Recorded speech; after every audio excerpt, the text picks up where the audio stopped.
I'm joined today by Alison Tieman, creator of the sci-fi comic Xenospora, founder of Honeybadger Radio, which is a podcast on geek culture and gender issues.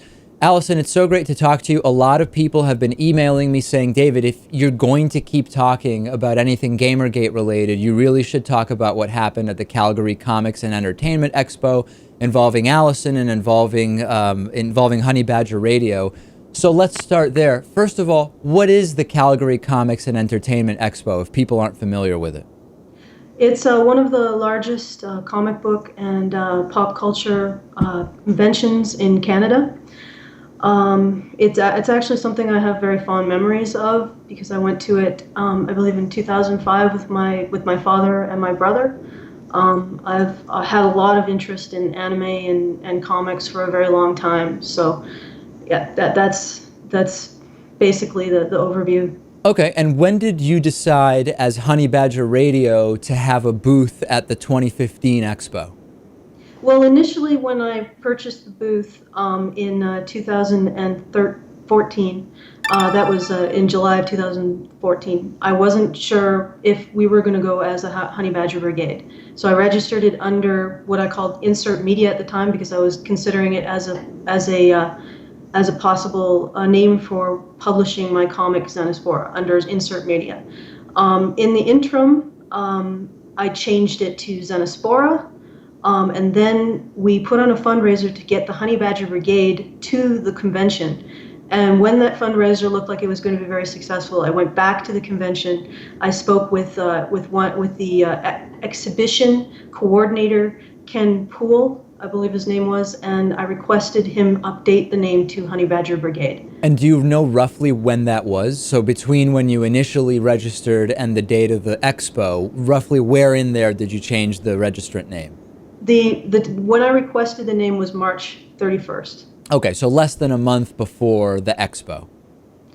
Yes. Okay, so then you show up there, and between the name change and the day you show up at the expo, which I know that you were evicted on April 17th, but what day did you actually arrive? Was it that same day?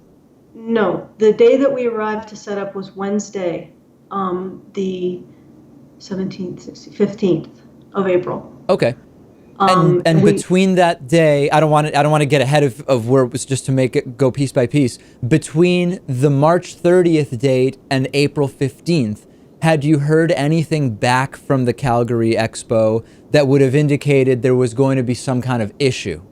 No. Okay. No. So you show up on the 15th, and what? You check in and you start setting up? Yes. We started setting up. I don't know the exact time. I think it was about 4 or 5, and we set up until about 9. So it was I think at least 3 or 4 hours of setup. Okay.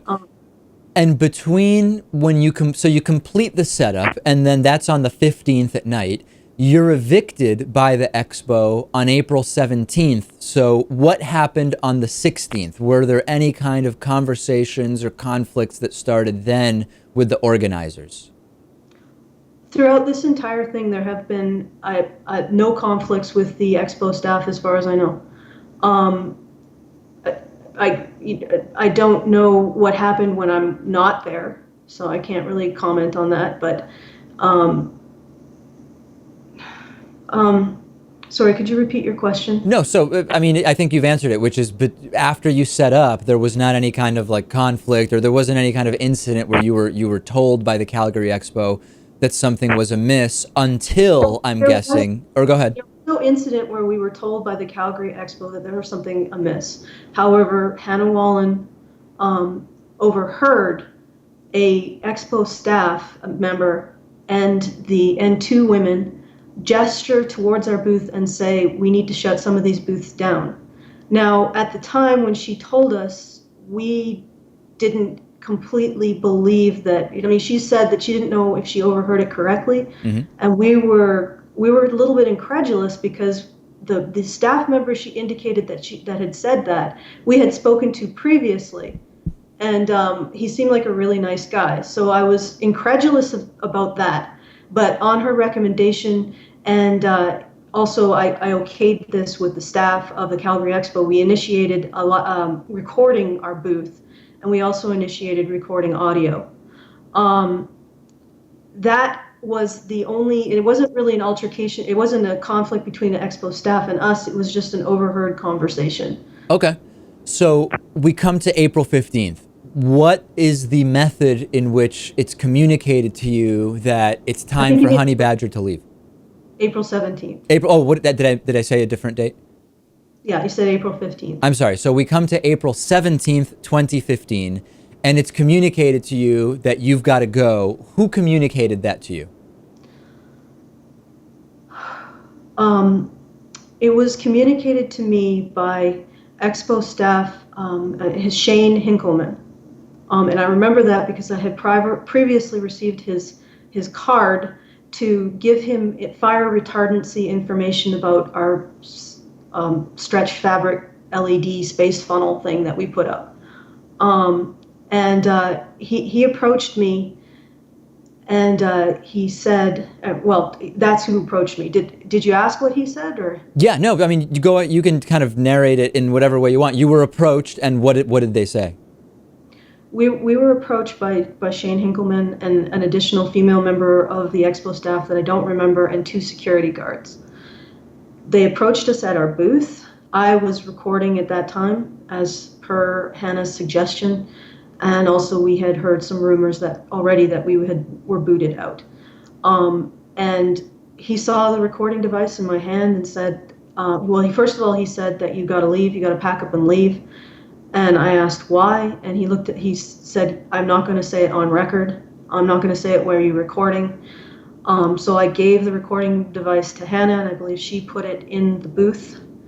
And then he moved towards the side entrance, and we all moved with each other. And he said, no, I'm just talking to her, not the rest of you. And then he started to move off, and I said, can I bring my husband with me at least? And he accepted that. And then we moved to the side, and he explained to me that the reason why we were being booted was because of alleged harassment that occurred during the Women into Comics panel. And he said, I asked him if he could explain the specific harassment policy that I had violated, and he didn't answer that question. He simply said that there was 25 reports of harassment and said that it was on social media. And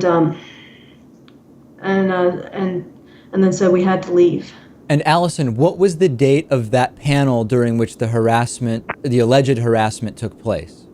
It was the 16th of April. Okay. And was this, so that I understand, there's a Daily Caller article which says that the trouble started when you were setting up your booth. I'm guessing what that means is that you were kind of resetting up some parts of it at the beginning of Friday. I know you kind of like generally set it up on the Wednesday, but what is that accurate where Daily Caller says that you were booted as you were setting up on Friday? Well, yeah, it's accurate as we were setting up, but each day you have to put away items that you have for sale, and then you have to bring them out again just to make sure that they don't get stolen. So in that sense, it's accurate that we were booted out during Friday's setup, but it wasn't the setup of the booth. Right. Yeah. No. Most of these conventions, you set up kind of like the large setup happens on like a first day, but then there's still some kind of setup and breakdown every day. So that part makes sense to me. So you were kind of told in this interpersonal way that was the reason, these 25 claims of harassment, that's the reason that you were being kicked out.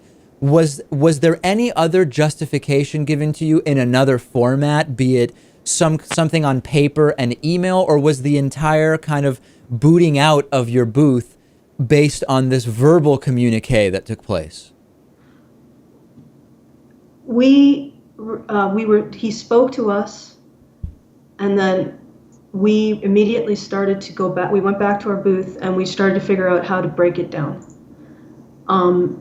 No other communication from Expo staff to us directly occurred, although the Expo Twitter account retweeted the Mary Sue article, which did, I guess, reiterate the allegations of harassment and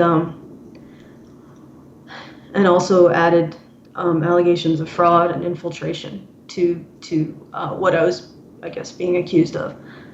And by retweeting that article, I think that indicates agreement with it. And also the Calgary Expo tweeted a public statement about why we were kicked out. It was very vaguely worded. It essentially said that we failed to uphold their mandate of a safe space, and they reiterated their commitment to free speech.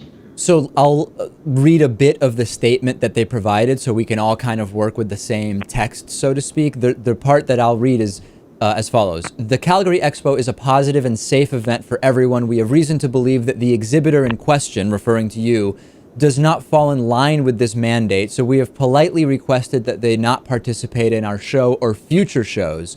We continue to build a positive and fun event for everyone. Let's break that down. Were you told that you're not welcome in the future as well? Was that something that was made explicit? Yes. Unfortunately, I don't have an explicit recording of what was said because he told me I couldn't record it. So I am unclear myself on whether it was for the next 10 years or for the future. And it may have been that he said for the next 10 years and they said all future events. So. Okay. No, but so at least you're both there. Your recollection, while maybe the details we don't know offhand, it does more or less match what they tweeted or put out in the statement, which is that they informed you that this applies to future events. There's one other part which I'll read from this statement, which is, we have evidence that the group in question was actively disregarding our mandate. We support free speech and continue to promote equality across the board. Their removal from the show had zero to do with gender and everything to do with our show policies, which apply to all exhibitors and attendees. Let me break that part down with you if we can. Were you told beyond there were complaints on social media of anything filed officially with the Expo or as far as allegations of harassment? No. So it was just, we have complaints from social media. Did they even say Twitter specifically? No. They didn't. Just that was what was said. Okay. So now is where I kind of just want to get your opinion on all this, right? I mean, I think we've kind of established what has been said and what has been alleged. Why do you think that you were kicked out?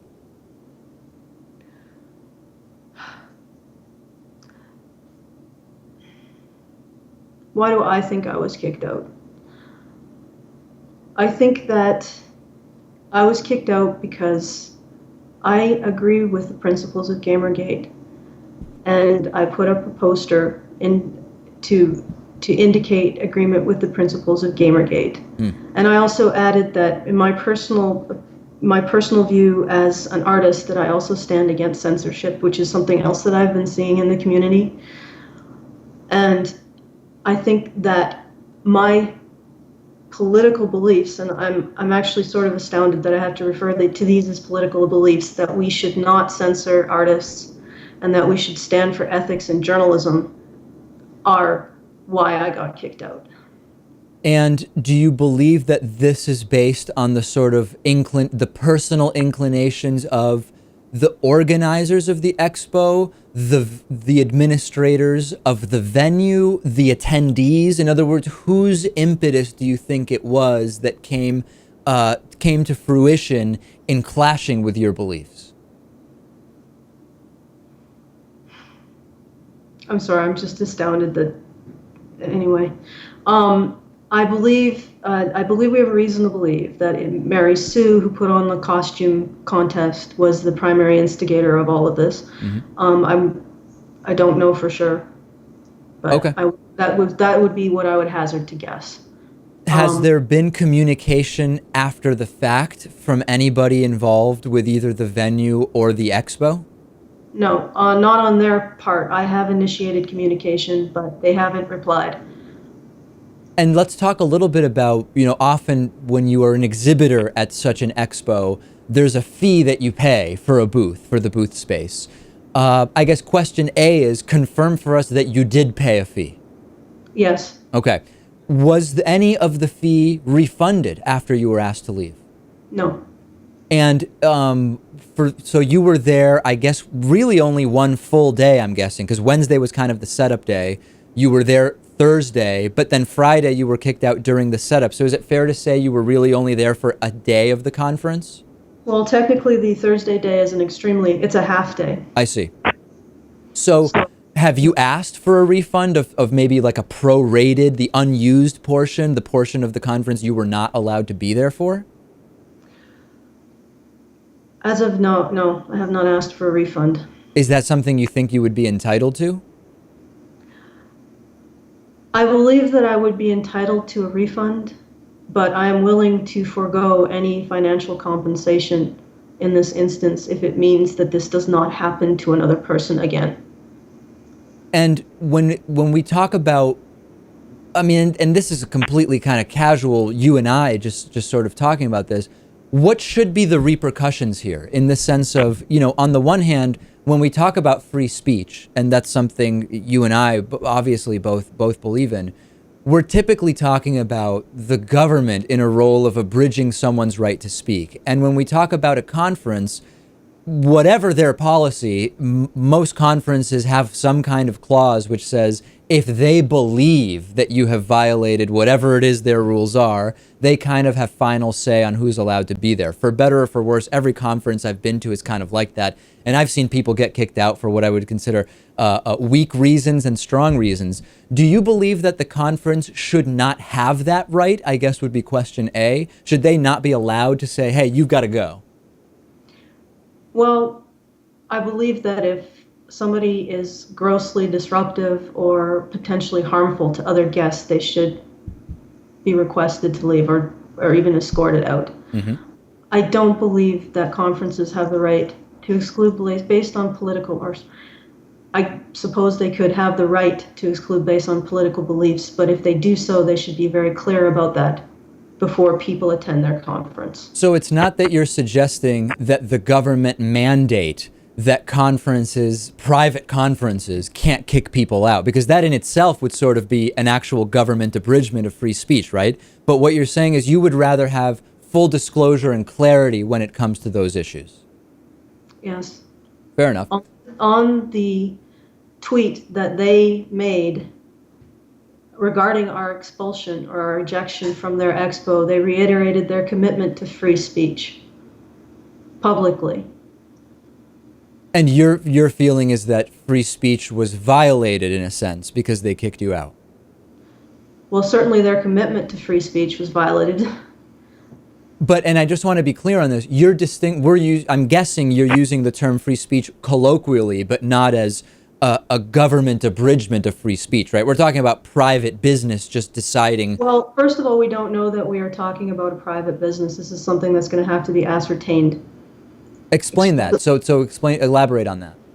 There is some conjecture that the Calgary Comics and Entertainment Expo has taken public money to hold their event, or is using a public facility, so that they are actually subject to the same charter of rights and freedoms that any group that's acting with the sponsorship or the assistance of government is. That's interesting, because if we were, that's actually quite interesting, because if we think about so many of the businesses that operate in the US and in Canada, businesses that are definitely private businesses, many of them are certainly subsidized in some way by the government. I mean, certainly a company like Walmart or McDonald's, which are certainly private for-profit businesses, they are subsidized by the government, be it in terms of the benefits that their employees are entitled to or whatever. I think a lot of people would find it to be a stretch, though, to say that thus they should be treated like government entities, don't you think? I mean, maybe you disagree. If they're taking government funds, I think they have a right to the people that they're taking money from to uphold their rights. Interesting. So how would it impact a company like, for example, McDonald's in the same way? They would be subject to the same scrutiny that a sort of public entity or a government entity would be subject to? If they take public funds. Okay. I mean, if essentially the taxpayers are funding these organizations, they shouldn't have to fund organizations that violate their rights. Wow. I mean, the impact of that would be just shocking, right? I mean, that would just be, it would completely upend the concept of private industry. So that is very, very interesting. Okay, a couple other things I want to talk about with you. I would love to just get your thoughts on A Voice for Men being included in the SPLC, the Southern Poverty Law Center group of list of hate groups. What was your reaction when you heard that had taken place? Well, the reality is it didn't take place. Okay, so elaborate on that. The SPLC has said A Voice for Men is essentially a mouthpiece for its editor, Paul Elam, who proposes to expose misandry on all levels in culture, and this is in the context of a list of 12 websites that they consider to be hate and extremism websites from 2012. So you're saying... I think your information is incorrect. The SPLC itself withdrew its classification that AVFM was a hate site. So they've retracted that? Yes. Do you know when the date of the retraction was? I believe it, I don't know offhand, but I believe it was close to when they actually made the initial statement. What I read was, and I guess tell me if we're talking about the same sort of retraction.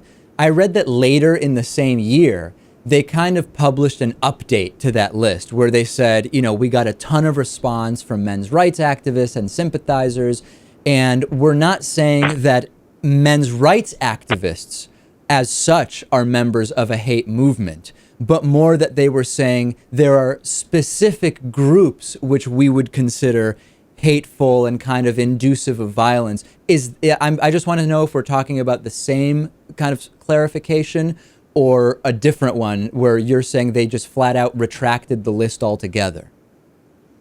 Well, I can try to give you a direct link to where they retracted this information. I believe it's right here. Okay. I'm going to send that to you right now. Okay. Look through it to make sure. Yeah, I'm just curious. If we're talking about two different things, then that would be interesting, as opposed to whether we're talking about the same thing and we're sort of interpreting it differently. You know what I mean?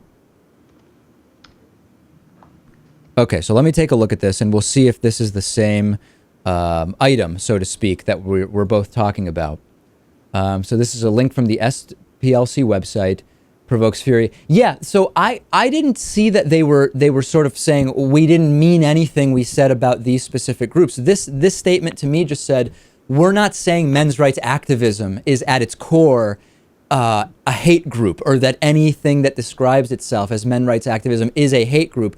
We're just saying that there are specific entities, so to speak, within that which we would consider to be hate group-like and implicitly or explicitly moving towards violence, etc. Okay. Is your interpretation different? Well, my interpretation is that with any large group of people, you are going to have various members. And if there are individuals within the men's rights movement who engage or incite violence, I am totally and utterly opposed to them. And in fact, my group, the Honeybadger Brigade, put up a $6,000 reward to find a men's rights activist who is allegedly involved in harming a feminist. We don't know for sure if that assault actually took place, but if it did, and I believe it still stands, if someone can find the individual in question and provide information that leads him or her to being found or brought to justice, right, that we have a reward for that. We do not take any form of violence or instigation of violence in our movement lightly. And we have all, I have spoken out against it. I know that AVFM has spoken out against it, and we have offered rewards for alleged perpetrators of it. Believe me, if we found people like that in our movement, we would exclude them and ban them from all of our spaces. So you it sounds like you wholeheartedly reject the SPLC's. I don't know if you object just to AVFM being included there or all 12 of those websites, but you don't agree with the SPLC's characterization of AVFM. I don't agree with the SPLC's characterization of AVFM. That is true. I'm curious, have you been in touch with anyone from SPLC since that came out? I don't believe that I merit their notice, so no. Fair enough. All right, I've been speaking with Alison Tieman, creator of the sci-fi comic Xenospora, founder of Honeybadger Radio. Thank you so much for telling us your story, and hopefully we've, allowed you to tell that story from start to finish. Oh, thank you for the opportunity to speak.